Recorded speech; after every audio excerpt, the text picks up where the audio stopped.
Respon panik pelatih Cina lihat kombinasi skuad Garuda. Adrian Wibowo datang sebagai pengganti Ragnar Orabbangun. Media Irak soroti wajah baru timnas Indonesia. Keputusan kontroversial Ramadan Sananta gabung klub Brunei Darussalam. Assalamualaikum warahmatullahi wabarakatuh. Salam olahraga. Keputusan kontroversi Ramadan Sananta dikabarkan gabung klub Brunei Darussalam. Yang kedua, media Irak soroti wajah baru timnas Indonesia. Adrian Wibowo datang sebagai pengganti Ragnar Orabbangun. Dan yang terakhir, respon panik pelatih Cina lihat kombinasi timnas Indonesia. Coba kita saksikan bersama ya. Striker timnas Indonesia Ramadan Sananta mengundang perhatian publik tanah air terkait masa depannya. Meski memutuskan untuk jadi pemain abroad, namun keputusan Sananta sedikit mengundang pertanyaan. Bagaimana tidak diharapkan bermain di Eropa atau setidaknya Liga Thailand? Mantan striker PSM Makassar tersebut justru dirumorkan gabung klub Brunei Darussalam. Klub yang dimaksud adalah Brunei Duli Pengiran Muda Mahkota FC. Sebelumnya, DPMM FC berkompetisi di Liga Singapura 2024-2025. Namun, pada musim depan, klub asal Brunei Darussalam tersebut dikabarkan bakal pindah untuk meramaikan Liga Malaysia 2025-2026. Dikutip dari unggahan akun sosial media ASEAN Football, DPMM FC tengah dalam proses negosiasi dengan Ramadan Sananta. Striker timnas Indonesia itu diproyeksikan untuk melengkapi kuota pemain ASEAN klub Brunei tersebut pada di Liga Malaysia 2025-2026 mendatang. Sontak, hal tersebut mengundang kekecewaan bagi pecinta sepak bola tanah air. Sebab Ramadan Sananta diharapkan mampu meningkatkan kualitasnya di level tertinggi dan tidak sekedar mencari cuan semata. Terlebih, striker jangkung tersebut sempat diyakini menjadi predator tajam di lini depan skuad Garuda. Bersama Persis Solo pada musim ini, Sananta sendiri mengalami penurunan performa lantaran hanya mencetak 5 gol dan 2 assist dari 29 laga yang telah dijalani. Namun, ex-pemain PSM Makassar itu mendapatkan panggilan dari Peter Clifford untuk laga kontra China dan Jepang.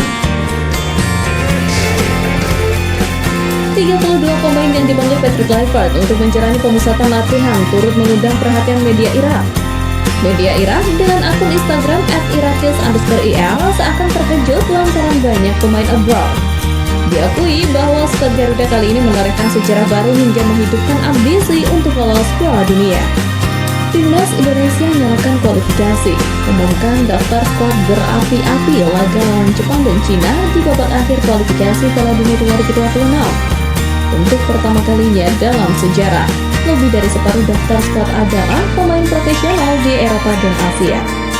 Tulis media Irak tersebut. Tak bisa dipungkiri, skuad Garuda kali ini terbilang mewah dengan kombinasi pemain muda, pemain abroad, hingga talenta yang bersinar di kompetisi tanah air. Sebut saja seperti Emil Aldero dan Jay Itzels dari kompetisi Italia. Lalu Missy Girls, Van Hine, Calvin Verdon, Dean James, dan Ivar Jenner di Belanda. Kemudian di tanah Inggris ada sosok Marcelino, Ole Romney, Justin Hubner, dan Nathan Chalon. Belum lagi ada Joy Pelupesi dan Saint Patinama yang di Belgia, serta masih banyak lagi penggawa Garuda yang tersebar di kompetisi luar negeri lainnya. Tak heran jika media Irak takjub dengan komposisi skuad Garuda saat ini. Terlebih, media tersebut kerap mendoakan tim Merah Putih melangkah maju bersama timnas Irak yang juga bertekad lolos Piala Dunia.